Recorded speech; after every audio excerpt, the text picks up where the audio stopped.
Bibliophiles of the internet, my name is Audrey, and today I'm here to help announce Tome Topple Round 12 and tell y'all what I plan to read for those 2 weeks. First of all, helpful links will still be down below. We are still in it, so give those a look.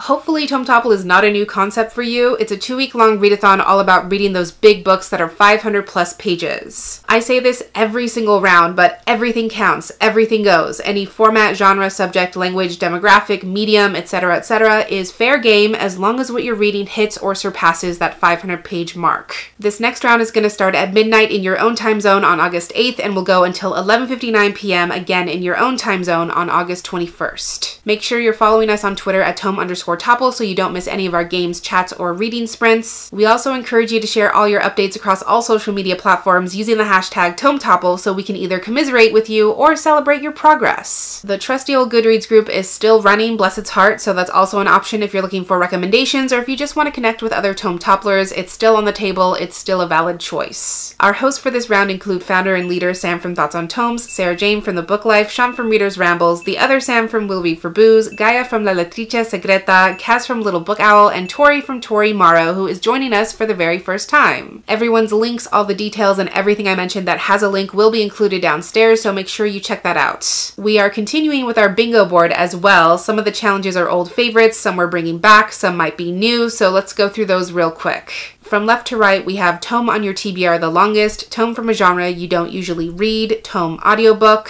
Standalone tome, Read one tome, Tome you started during a past round, Tome with the most pages, Tome by a black author, and your most recent tome. One tome can cross off a max of 2 squares, and completing 1 to 3 challenges makes you a student, 4 to 5 makes you a scholar, and 7 to 9 makes you a sage, which doesn't really mean anything, but just sounds super badass. We had actually compiled a list of black authored tomes when we did round 10, I believe, so that will also be included down below if you would like some suggestions. Now let's get into what I plan to read because I'm pretty psyched about it. My first selection should not be a surprise because it's a sequel to one of the books I read and loved last round, and so I'm going to read Jade War by Fonda Lee. It's an Own Voices urban fantasy series set in an Asian-inspired world about the island of Kekon, which is run by a few powerful crime syndicates who control the jade market. And jade is like a magical element that can grant the user tremendous amounts of power, but it's usually only reserved for those who undergo intense traditional training first. Now a new drug has come to light that promises to forego the necessity of training and grant power to anyone who uses it, even foreigners. So now the jade market could be compromised and the ruling syndicates might have to contend with new enemies coming from all sides. We left off in a very compelling place last time, to say the least, and I have not stopped thinking about Jade City for a single day since the end of last round. I am so invested in these crime families and I have to know what happens next. I did also consider reading The Dragon Republic and just doing a straight up sequel round, but I'm gonna hold off on that for now because there's another sequel that desperately needs my attention and my eyes on it, and that is Empire of Gold by S.A. Chakraborty. This is the chunky conclusion to the Daevabad trilogy and I have no idea what to expect, but I cannot wait. Again, I'm just gonna summarize the general premise, but this trilogy begins with Nari, who doesn't believe in magic, but who is a con woman in 18th century Cairo who pretends to use magic to land her marks. One day she accidentally summons an ancient Jinn warrior for real, setting a bunch of bloodthirsty mystical creatures after both of them, and the warrior leads her to what she once thought was the imaginary city of Brass. And once she enters its walls, she becomes irrevocably drawn into the kingdom's power struggle and begins to realize there are parts of herself that even she doesn't know. These are 2 extremely ambitious choices, and I hope I can get through both of them because I've really been looking forward to both for such a long time, and now the time is nigh. So that's all the information you need for this upcoming round of Tome Topple and all the books I plan to read for it, and I would love to hear about your reading plans as well in the comments. But that's everything I had for this announcement in TBR today. Until next time, educate yourself, be kind to yourself, take care of yourself, and I will catch you on the flip side of the page.